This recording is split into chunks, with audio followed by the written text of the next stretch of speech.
Today I'm joined by Claire. Claire is currently in training to be a paramedic, and you're a former member of the Defence Force now with how many years service? 21 plus I took 2 years leave, nearly 2 years leave of absence. So 23. 23, yeah. Kind of, sort of. Grant, do you miss the army now, or? I don't miss it per se because I still have a lot of my friends that I had in there. Yeah. And I think when I left, I was at a point where I wanted to do something new. Yeah. So for me, I was ready to do something new, and I was leaving on a positive. I had I was leaving on a positive note. So it wasn't something that I was like, oh, I have to get out of here. I was still enjoying my job, but I knew it was time for me personally to do something else. Yeah, yeah. And I suppose what first prompted you to join the army, right? Did you always have an interest in sports, or the army, or what was? No, I was probably the least sporty person Okay. ever. I remember training when I was going for the fitness test, and my friend's dad was in the army. And he set out what he said was 1.5 miles for us to train on, but it was actually 2 miles. Okay. We didn't even have a clue. So we were trying to beat this time, and we were like, oh my God, we're so slow. And then when we came closer to the test, he was like, actually, you girls have been running 2 miles. So he did us a favour. He was like old school. But no, I think we did a thing apparently when I was about 10 in school on the UN. And I decided that I wanted to do something with the UN. Yeah. And decided that the army was the way to do it, and that was it. A lot of people decide from a young age that the army is what they want to do. So it was mad, from 10, you know what you wanted.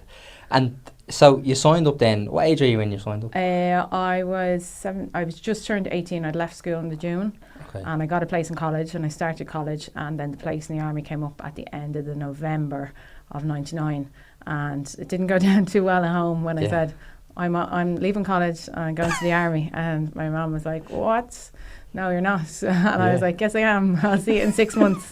And that was it. But and then as the years went by and she saw what I was getting out of it and how much I got to do and travel and that, she knew I was happy then. Obviously she worried about me at times when I was away and stuff like that, but when she saw how much I was getting out of it then.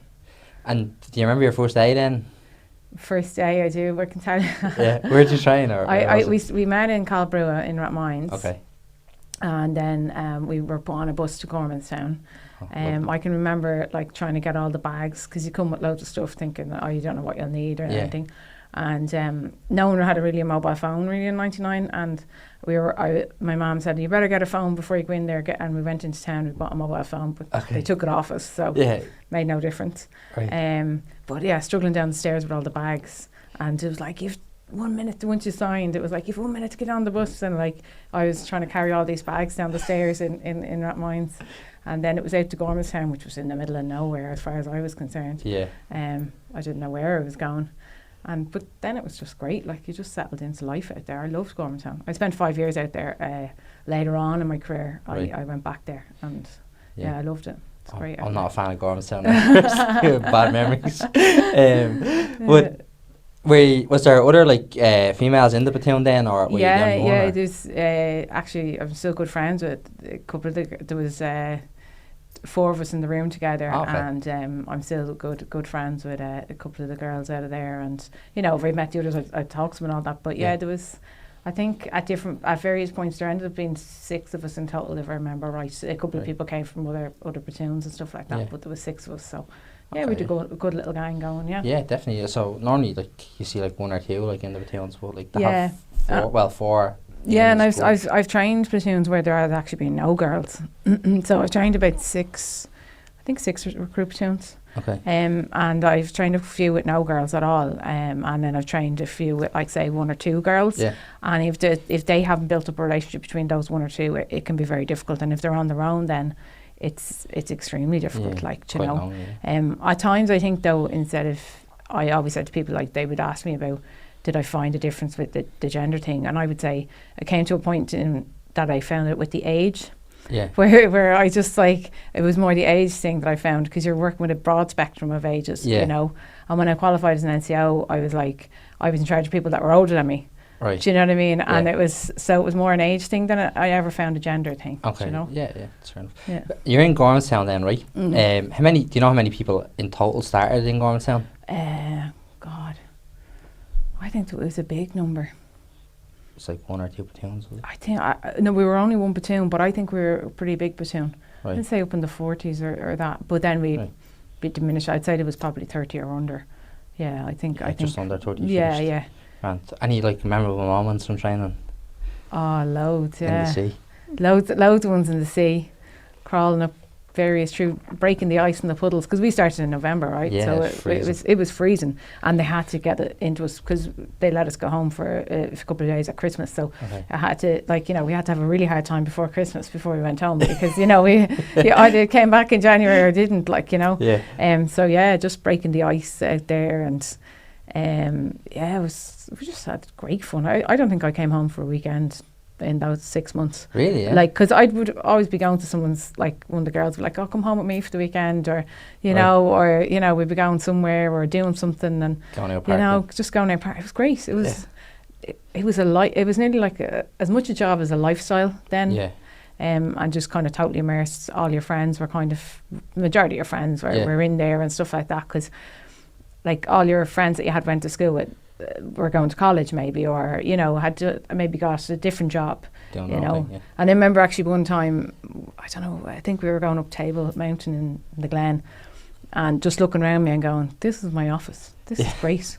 What is ever, I'm getting to, I just thought it was brilliant. I loved being outside, Okay. In a heap. In a heap. I was in a heap. I wasn't, I was probably in a heap, but I still just loved it, Grand. Yeah. And you're out trying, you've done your 2-3-star course in Gormstown, all together? All together, yeah. And then were you into the 5th Battalion then in McKee then? Or yeah, did you I was straight into the 5th Battalion in McKee, and then I went into signals in there.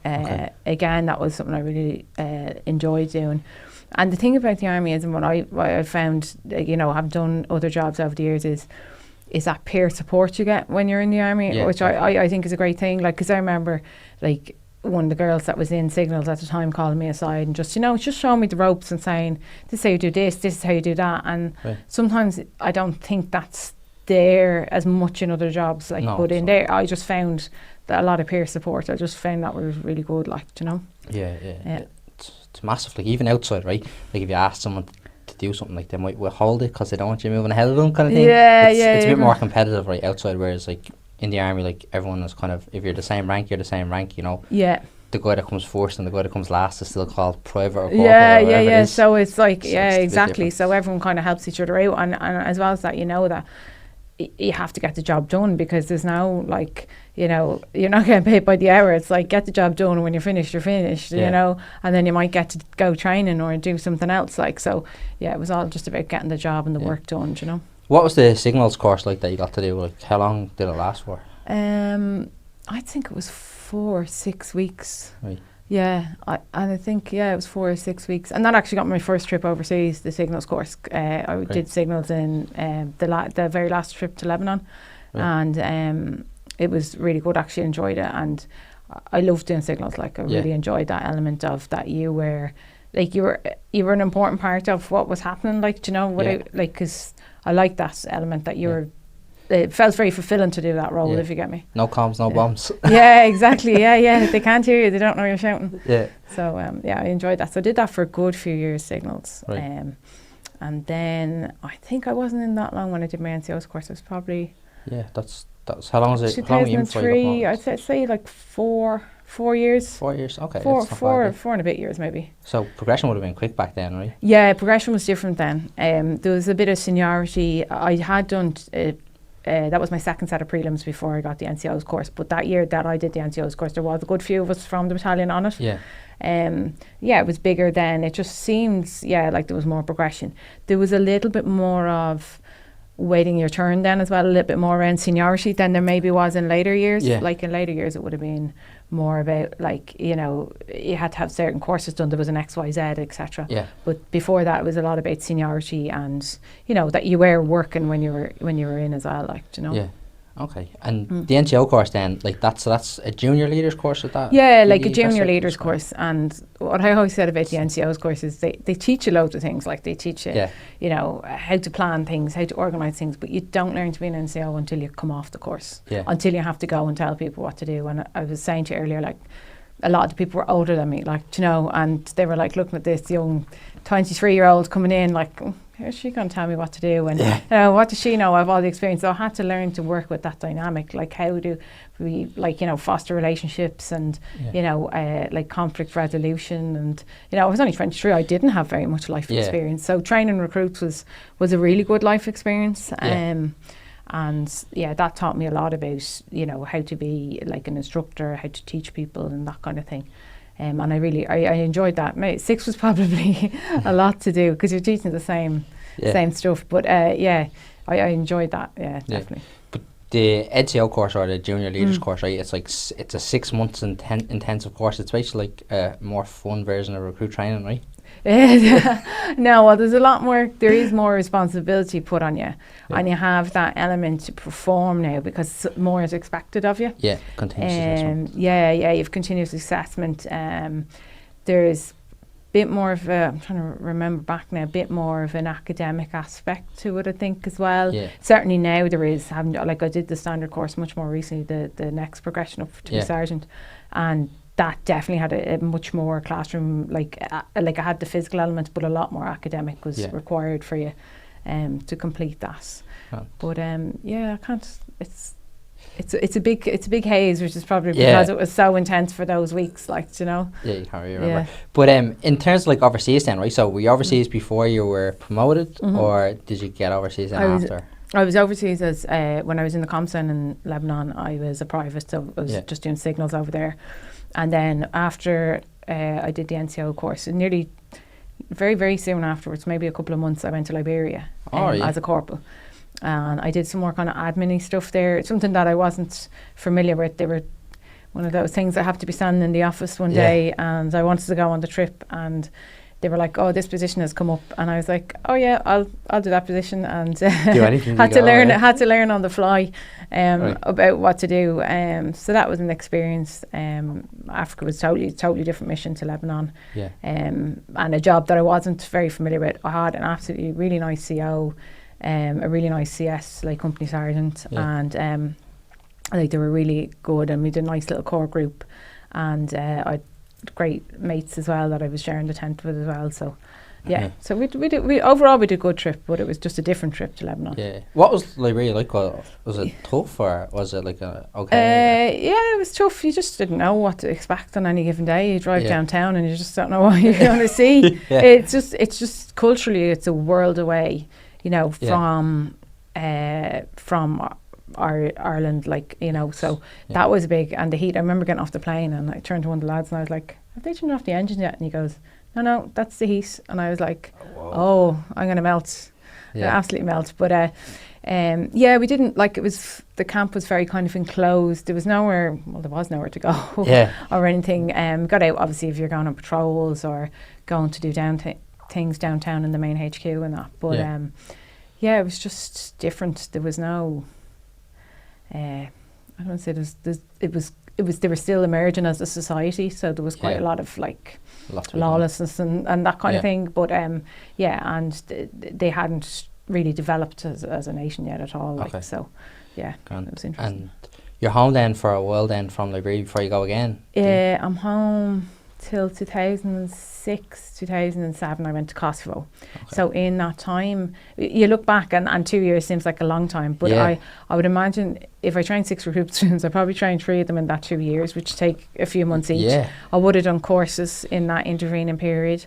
I don't think I did my fitness instructors courses till I came back from Kosovo, if memory serves me right. I might have had part of it done before I went to Kosovo.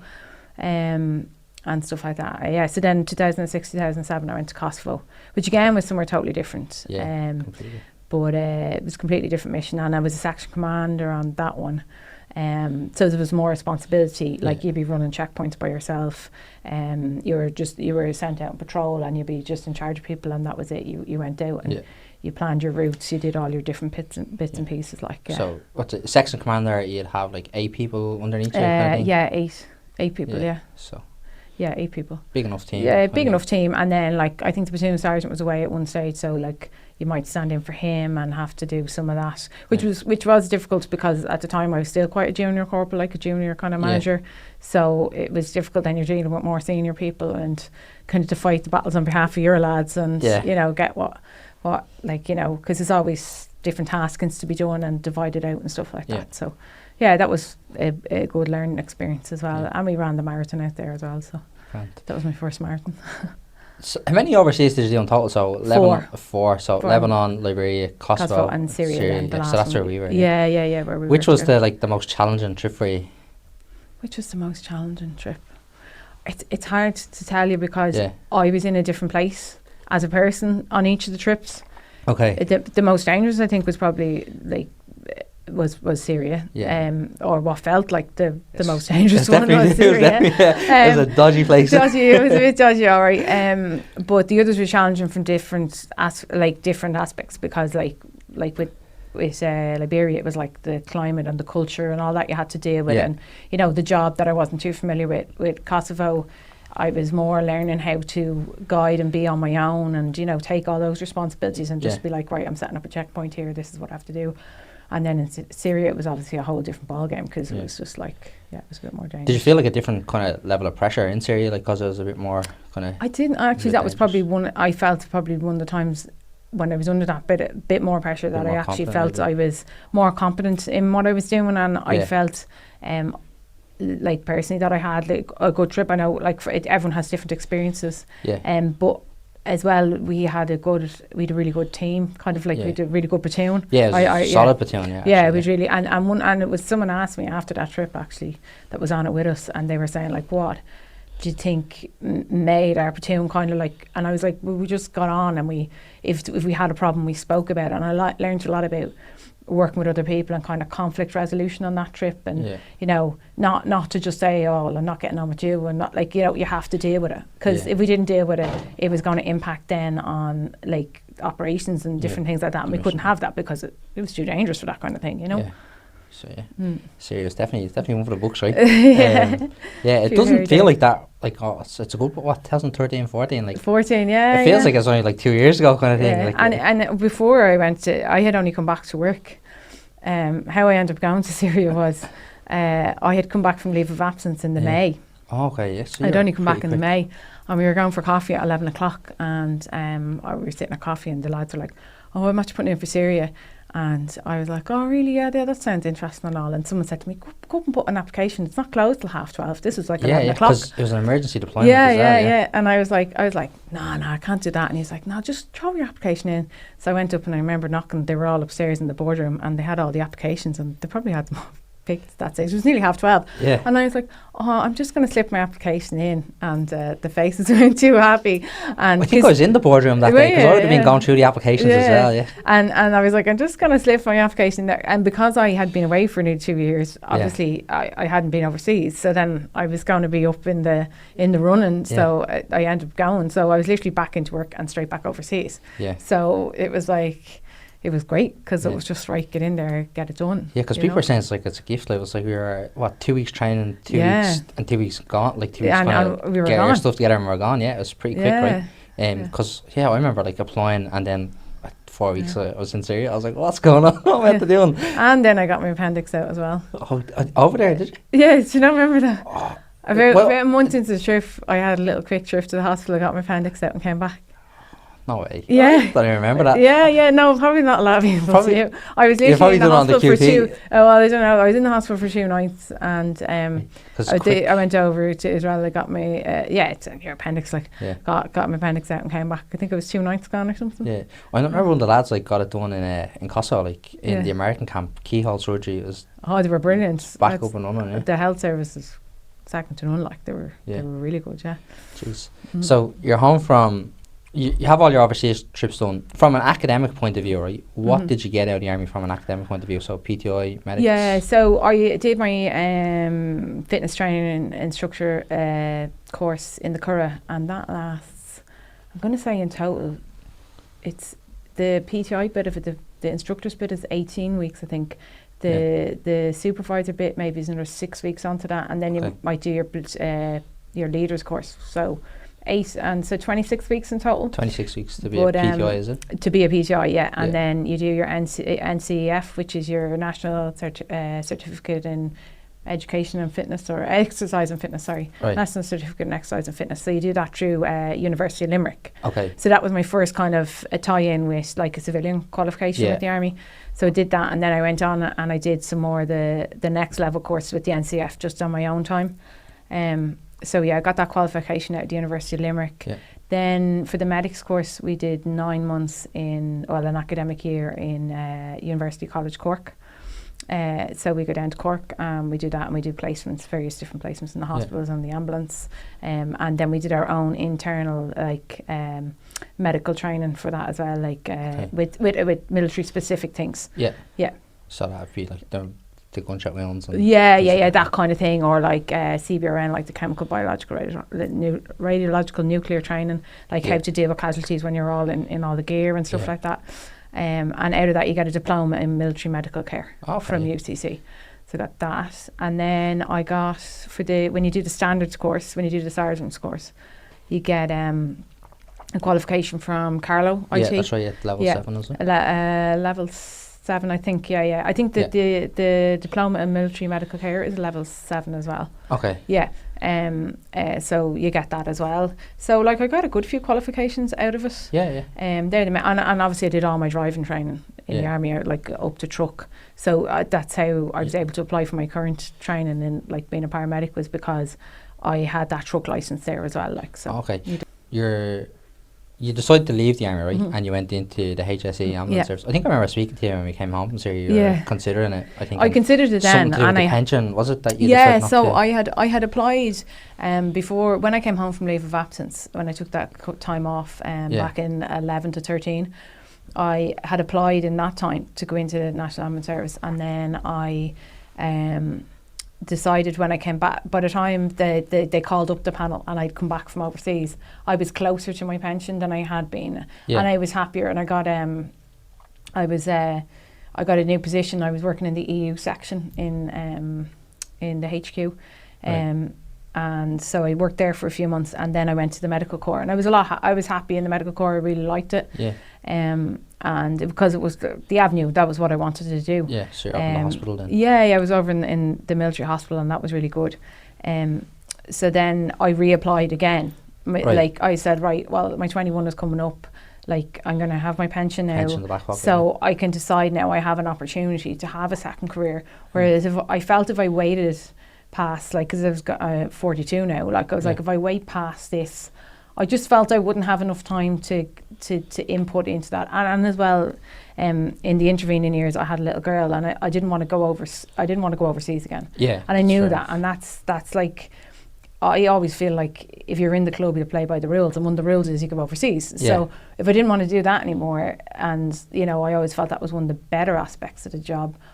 What was my kind of, I wasn't going to get the same fulfillment from the job. Okay, yeah. So that was kind of one of the defining factors, and I had my pension, so I had the security there of, right, I can go and try this new thing and see how it works out. Okay.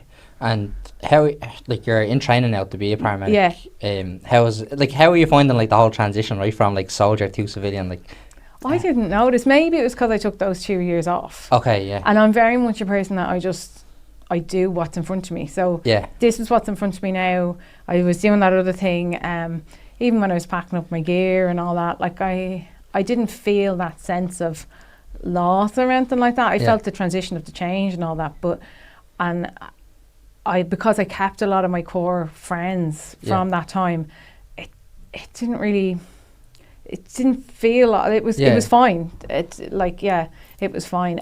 What I would say is, though, like, maybe in the future, if like they decide to do some kind of reserve stuff where they recruit people back in that are specialists, I would do that, and I know I would enjoy that in the future. Like, when my little one's older, I'd still love to go back overseas because it was something that I really enjoyed. Yeah. But like now, I just do what's in front of me. So just take it as it comes. Yeah, that's good.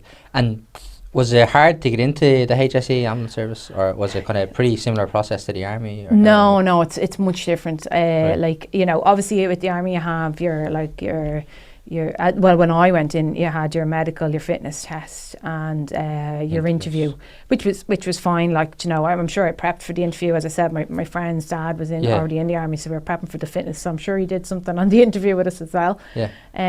But no, because you had to do like the aptitude test, a lengthy application form. And I had done a course the first time I went for it. I went and paid. I did a day course to learn how to fill out the application and to learn how to structure for your interview and stuff like that. So I had done that previously. Okay. And then this time when I went, my friend's father-in-law is very experienced at interviewing people for public service jobs. So I went to him and I got advice off him, and he went through questions with me and different stuff, so which was really invaluable, you know. But the process is you have to fill out it's a lengthy application, then you have to do an aptitude test.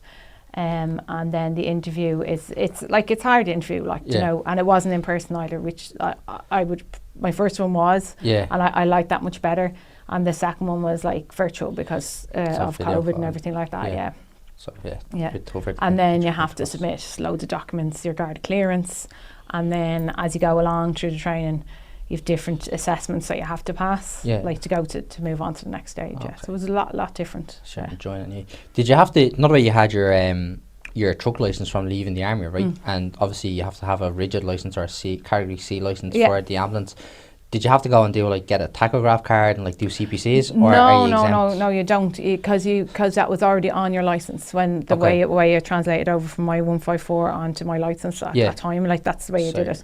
No, you don't, because then they do their own internal course as well. Right. They don't. Yeah, they do their own internal training. So it's like advanced driving and things.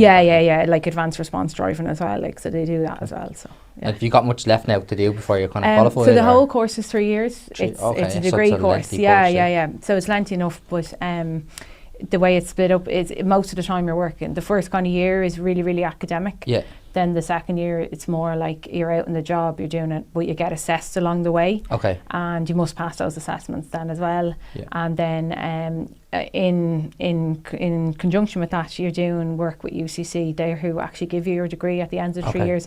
So you must complete all your modules with them as well. Yeah, while you're working. Okay. Yeah. So that's intensive, right? It's pretty intensive. Yeah. It's good stuff, and you're enjoying it anyway so far. Yeah, I love it. Yeah, I really like it. Yeah, it's good. Yeah. The army then as a whole, right? So would you recommend it as a career for a young girl or man even going in? Yeah, I think it depends on them as a person. It's very much what they're going to get out of it as a person. You know, for me as a person, it gave me a lot of growth. Okay. You know, personally wise, but it's not for everybody. No. You know, it's not for everybody. But there's a lot of different roles in there. Yeah. And I think if they streamed people a little bit more and said, right, this is your strengths, this is your weaknesses, there is something there for the majority of people to do. There's different roles for everyone. Yeah. Yeah, I think it's a good base point for them. Especially, I think it's very hard at 18 when you come out of school to know what you want to do. Yeah. And if you're willing to go in and give it, say, the 5 years and get a trip overseas and, you know, get as many courses as you want, try out different things. I learned everything from driving the truck to sailing. You know, what other job could you go and do that in? I did my life saving course. I learned to be a swimming teacher, you know, it's not many jobs you can do that in. So from that perspective it's very good. I think it's hard to answer that as well, because I think they're going to go through a transformation and a change, or they need to do a transformation and a change. Yeah, definitely. So what it's going to look like for the person going in, I don't know. It depends as well in your life where you are. If you have a mortgage and childcare, you're not going to survive on the wages. So, you know, if I went in, I'd no responsibilities. You know, so it was grand, because what they were paying me, I thought was a fortune. Because you know, you have no bills. I had no bills, and then and then I went overseas and I bought my first house. So you know, I had a deposit for my first house and did it that way. So. Yeah, it can be really good for you. Yeah. But it has to suit you, and I think if they put people in the right roles, you know, I think you should have a general experience obviously at the start, and then maybe if someone said, right, this is your strengths and this is the avenue you should go down, it can be a really good career. Fair enough. And then what about people leaving, right? What advice would you give to anyone that's looking to kind of leave now, that's after serving 21 or 10? Yeah, you see, it's different at what different like if you've served to 21 and you have your pension in your back pocket, I think it's a no-brainer. You know, make a decision based on fact though. Sit down and do your maths. Look at what your responsibilities are. What are your interests in? Like someone said to me before, like you may not want to do what you've done for the last 21 years outside. So don't expect if you were working in like IT in the army and then you want to go out and do IT outside, it might be a completely different experience and you might want to have a change. Yeah. You know, for me, I only did the medical stuff for the last 6 years. So I'm still big into that and I think that's where I want to be anyway. Yeah. So that decision for where I wanted to go wasn't a big decision for me because, you know, and the fact that I already had that to go to, like I left on the Sunday and I was started on the Monday, do you know what I mean? Like I knew. So I really just, if you can figure out what you want to do before you walk out the door and don't have any big expectations that you're going to break there, you haven't got the same relationships built up that you might have built up in the last 10, 15, 21 years.